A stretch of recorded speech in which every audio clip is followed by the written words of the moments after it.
Hi, I'm George Gikollias. Welcome to the Gikollias podcast, where we talk about art, philosophy, literature, and all things classical Greek. Today, we will be talking about Euripides' tragedy, Orestes.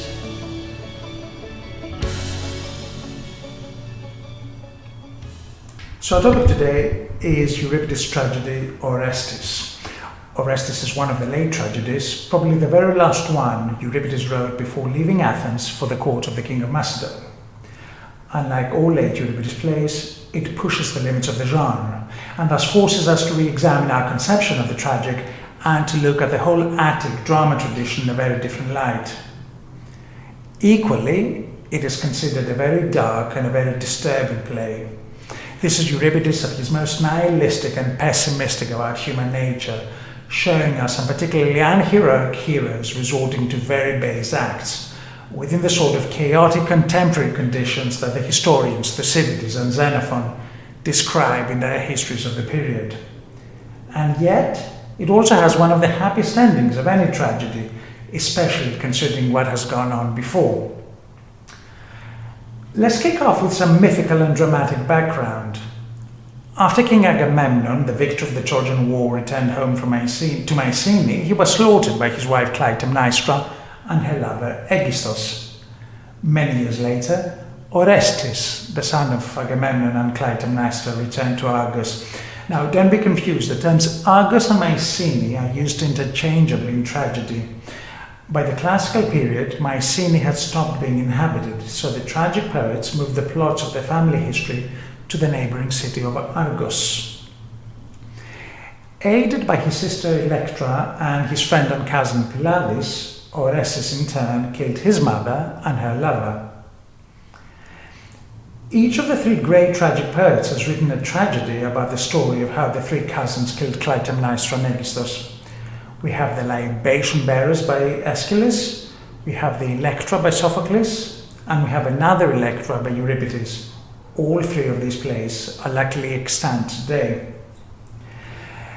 Aeschylus was the oldest of the three, and in many ways his trilogy, the Oresteia, was the frame of reference for any retelling of the myth on the Attic stage. In the third part of the Oresteia, the Eumenides as it is called, Aeschylus described how Orestes was hounded by the Erinyes, the murderous goddesses who avenged homicides, until, in a trial in Athens, at the court of the Euripides, he was acquitted and his torments ended. Our play, the Orestes, is a sequel of sorts to the three tragedies of matricide. It opens 5 days after the murder of Clytemnestra and Aegisthus. Electra and Orestes are still in Argos, and Orestes, tormented by the Erinyes, has been taken ill. Furthermore, the whole city of Argos is up in arms against them, and the citizens wish to punish them for the double murder. The two siblings get their hopes high when they learn that Menelaus and his wife Helen, the cause of the Trojan War, have just returned home.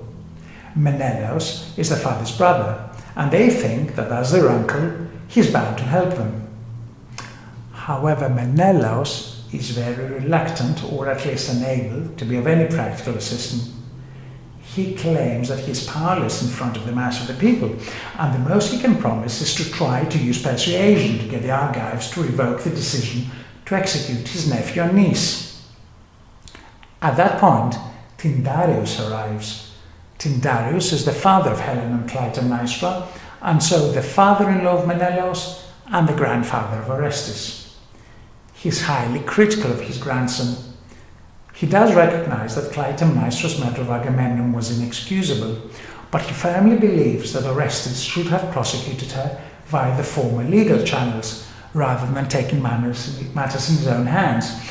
And he's unconvinced by any of his grandson's argument, and he vows to press the assembly of the people of Argos to condemn to death both him and his sister Electra. Orestes, quite understandably, feels totally let down by his closest blood relatives when Pylades arrives. Pylades is his cousin. He is the son of Agamemnon and Menelaus' sister, and unlike the two older men, he promises to stand by his companion and cousin no matter what, and share in his misfortune. They start off by going in person to the assembly to plead their case. Menelaus is absent or at least silent in the assembly. Tyndareus pushes for the punishment of his grandchildren, and Orestes' apology fails to convince the people.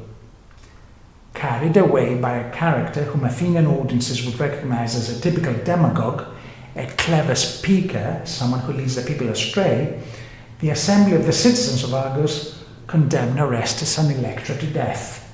Their only concession is that rather than stoning them to death, they will give them the opportunity to commit suicide, to kill themselves. Brother and sister seem to be at the depths of misery and desperation, and Pylades confirms his resolution to share their fate and their death. But it is at this point that we have a complete, dramatic, and perhaps scarcely believable twist in the plot. While the three of them lament the certain demise, Pylades has an idea. If they're going to die anyway, why don't they kill Helen and thus punish Menelaus for failing to help his niece and nephew, and for wanting to keep the throne of Argos to himself? And while they're at it, why don't they also burn the whole royal palace down? They will deprive Menelaus of it, and it will go down in a blaze of glory. Electra, though, goes one better. Rather than simply settling for a heroic, but rather colourful suicide, she has a plan about how they might escape. They should capture Hermione, the daughter of Menelaus and Helen, and use her as a bargaining chip to save their lives. Menelaus is bound to relent rather than lose both wife and daughter, because remember, Helen's murder is still very much on. If Menelaus doesn't relent, then Orestes will simply have to kill his first cousin, after of course previously having killed both his mother and his aunt. Orestes and Pylades are very impressed and delighted with Electra's intelligence, manly courage, and enter the palace to set the plan in execution. There's some confusion here about whether they managed to kill Helen or not. The Phrygian slave who describes events in the role of the traditional messenger is incoherent and rather scared for his life, but they do capture Hermione. So imagine now for a minute that you are sitting at the stands in the Theatre of Dionysus in 408 BC, watching this play come to its end. Although it was very normal for poets to fiddle around with myths a little bit, people knew the general direction its story was going to take, and there were certain facts that were too universal and too well known to be tampered with. And yet, here were Orestes, Pylades, and Electra at the roof of the palace of Mycenae. They may have already killed Helen, no one knows for sure at this point, and Orestes is also holding a sword to Hermione's throat, while Pylades is ready to set the whole building on fire, and Menelaus is hurling threats and abuse at them. Now, the audience must have been wondering if Euripides, notorious innovator that he was, had gone too far this time in giving the myth a very idiosyncratic and completely unprecedented retelling. Let alone the fact that they were about to witness murder and arson live on stage, while traditionally, under dramatic convention, such acts would happen off stage and narrated later by a messenger. And then suddenly Apollo appears as the Deus ex machina, the god from the machine, to give the play its resolution. Guess what? Helen, who after all was the daughter of Zeus, had not been murdered. She had been rescued by the gods, and now she would be deified herself, and literally become a star in the sky, like her brothers, the Dioscuri. Menelaus would have to go back to his kingdom of Sparta and find another wife. Electra and Pylades would get married, as they did in most other versions of the story. Orestes would still have to go to Athens to stand trial for the murder of his mother, but he would be acquitted by a court composed of gods. He would then return to Argos and assume his father's throne. His bride would be the very same cousin that he is now threatened to kill, Hermione. A semblance of order and mythological orthodoxy has been restored. And apparently this was one of the most popular tragedies in antiquity and in the Byzantine era, but critics today are understandably more divided. First of all, it is easy to see why many feel cheated by the ending. The criticism here would be that Euripides allowed the plot to get completely out of hand. He wrote this preposterous and very bloody revenge tragedy and then had no idea whatsoever about how to end it within the confines of traditional myth or without sending the whole skene, the scene of the theatre, on fire. So he had to introduce Apollo to give a completely artificial, unforced ending. And in fact, there's very much a sense of, you mortals have had your fun, now it is time for us gods to take over and set matters aright, to Apollo's intervention at the very end. The tragic hero is reduced here to an amusing nuisance for the gods, which would also beg the question of why Apollo did not intervene earlier on. Others have described the play as a nightmare.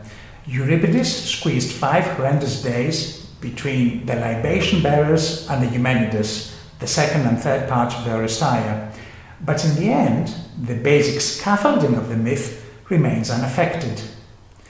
The heroes have had a little brush with reality and with the judicial and political apparatus of the 5th century city, but now they can go back to fulfilling their mythological destiny. It is always extremely tempting to try to read Euripides' philosophy and motivations between the lines of his plays. However, as the conflicting interpretations of the various commentators show, this is always a very risky project, to say the least.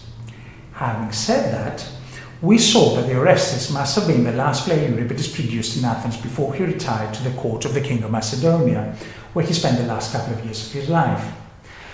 Therefore, it is not very hard to read a complete disillusionment with Athenian politics in the scene of the Argive assembly.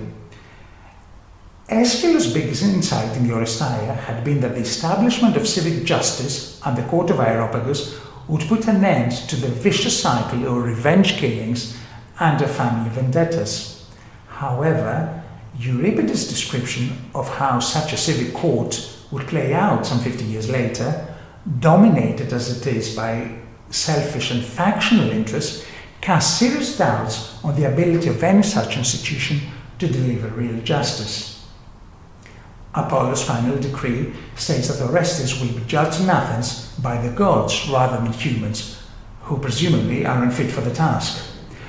We are simply told that Orestes will become the king of Argos. No indication is given of how civil order could possibly be restored in the divided, rudderless and poisoned city that we have seen throughout the play.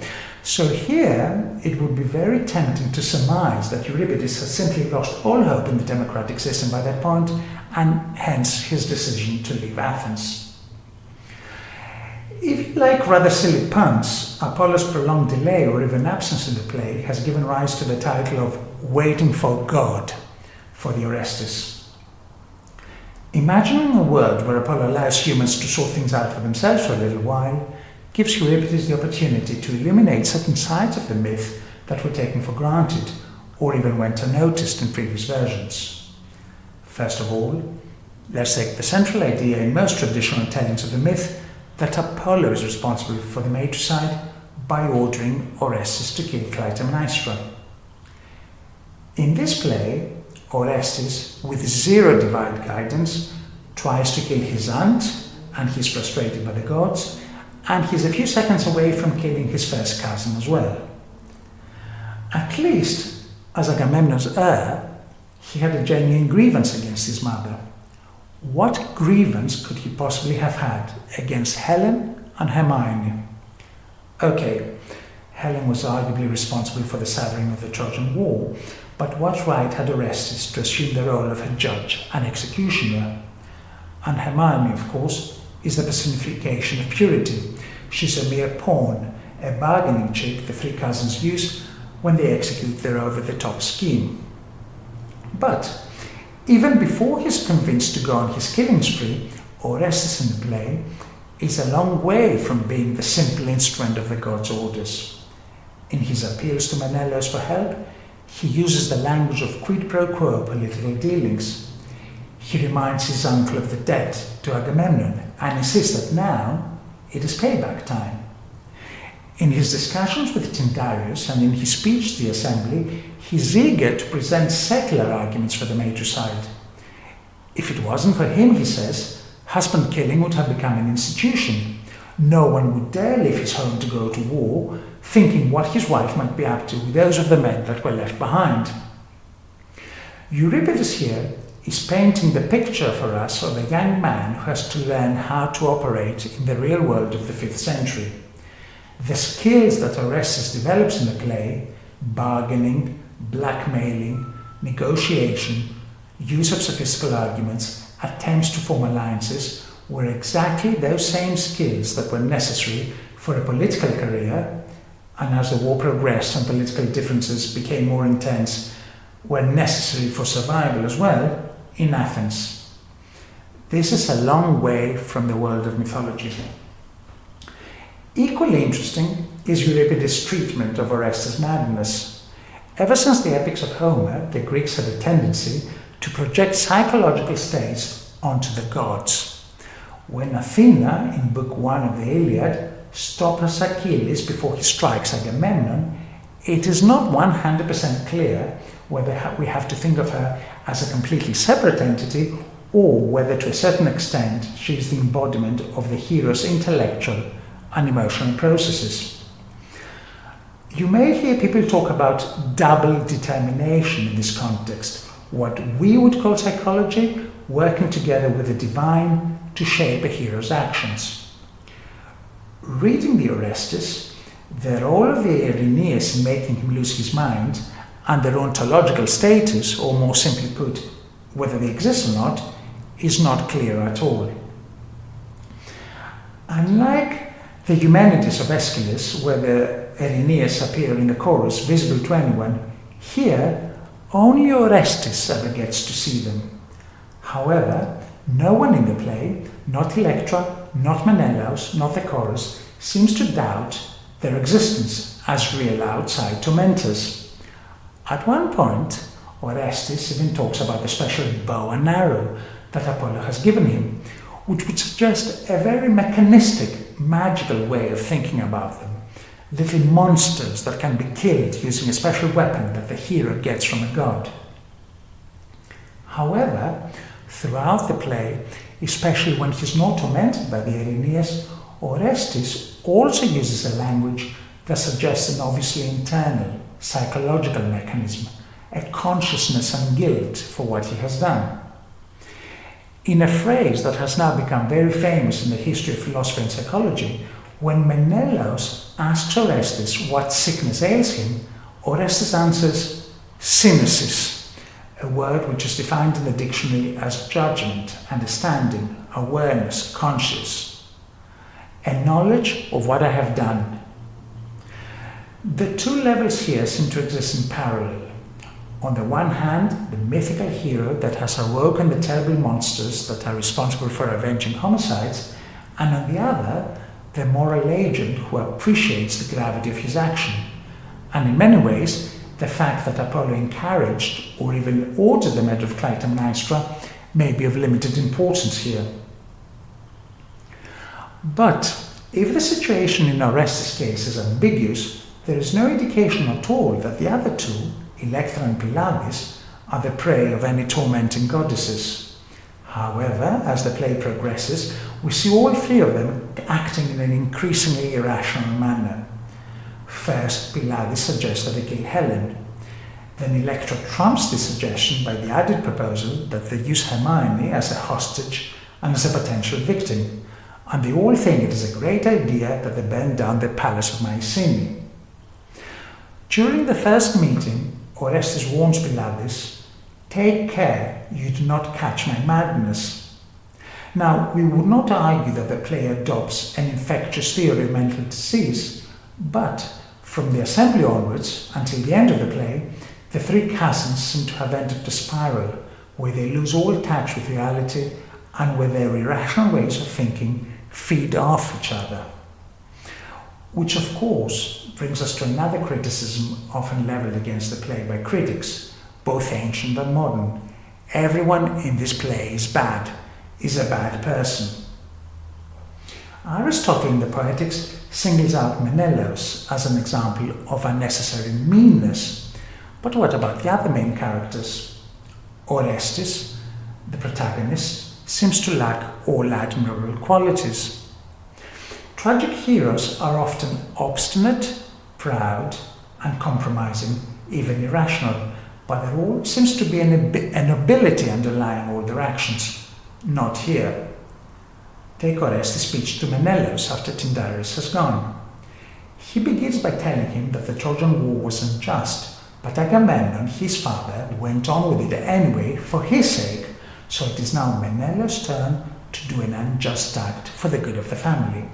We did some bad things for you, now you should be ready to do some bad things to help us. It is very ironic that at this point, Orestes tells Menelaus that he asks for no recompense for the sacrifice of his sister Iphigenia. Menelaus can keep Hermione. A bit further down, Orestes begs Menelaus in the name of Helen, and immediately says, probably as an aside to himself, "Oh, to what depths I have sunk." His big heroic deed in the play is to try to kill two close female relatives and the eunuchs who guard them. And there is a scene where he torments Helen's Phrygian slave before he decides to spare his life. And that scene is indicative of his weakness and his sadistic impulses rather than of any heroic spirit. Pylades is completely silent in the two Electra plays, the Electra of Sophocles and the Electra of Euripides. He only speaks three crucial lines in the Libation Bearers, where he reminds Orestes of Apollo's command to kill Clytemnestra. Here, in this play, in the Orestes, he will simply not shut up. And although he's unfailing in his support of his friend and cousin, his advice is consistently catastrophic, starting with a brilliant idea of killing Helen, which, as has been pointed out many times, is simply a reenactment of the killing of Clytemnestra without the divine sanction. Similarly, Electra, although very tender and very protective towards her brother, obviously carries a bitterness that is very unbecoming of a tragic heroine. And as time goes on, she becomes increasingly savage. We should notice the joy with which she sends her cousin Hermione to her death, and also her vindictive and impatient exhortations to the other two to kill Helen. Maybe what Euripides is telling us is that suffering and torment do not make people noble and elevated. They do not help them transcend the human nature towards something greater. They simply drive them mad, and they make them cynical, calculating, and ready to do anything to save their skins. And yet at the end Apollo appears to impose the divine will on this chaos, and one of the main characteristics of the divine will, and this is something that all three tragic writers would agree on, is that to a large extent it is closed to human understanding. Orestes and Helen, who everyone assumed were hated and abandoned by the gods, are finally rewarded richly by them. Both of their roles as instruments of the divine plan are recognized. Helen's beauty, we learn, was used for the purposes of population control. The Trojan War was necessary because humans had become too populous and too arrogant, and the numbers had to be drastically cut down. Helen will become a goddess and a star. Apollo also admits that he forced Orestes to kill his mother.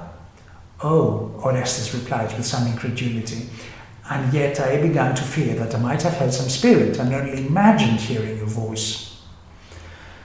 He will be acquitted by the courts in a court trial in Athens and will return to Argos to take his father's throne and his cousin as a bride.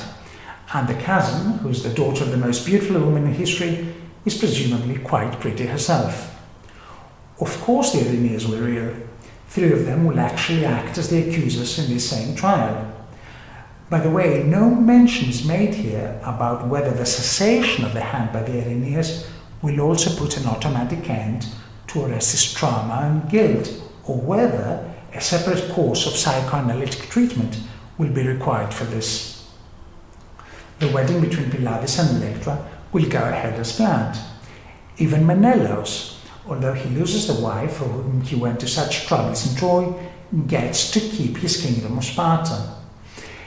If this is the least attractive set of characters in Attic tragedy, they are probably also the most blessed by the gods. And Euripides may be making two separate points here.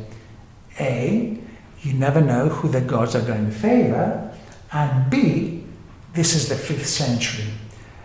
You got to do what you need to do to survive. Most of the time it is not particularly pretty, but hey, such is life. And finally, Helen of Troy makes a brief appearance at the beginning of the play, and Euripides uses a couple of masterful strokes to give us a good sense of her vain, self-centered, and inconsiderate nature. She begins by asking her niece Electra, whom she calls maiden for all too long a day, to go present offerings to her sister Clytemnestra's grave. Apparently, she does not think that the fact that Electra has practically killed her mother is of any importance here. When Electra counter-suggests that she sent her own daughter Hermione instead, Helen replies that it doesn't look too good for a young virgin to walk through the crowns. And also Helen, supposedly, offers her hair to her sister's grave, but as Electra informs us, she has only cut off the tips, leaving her beauty intact. And this concludes today's episode of the Gikollias podcast on Euripides' tragedy Orestes. I am George Gikollias. I would like to thank you very much for listening, and I hope to speak to you soon. Bye-bye.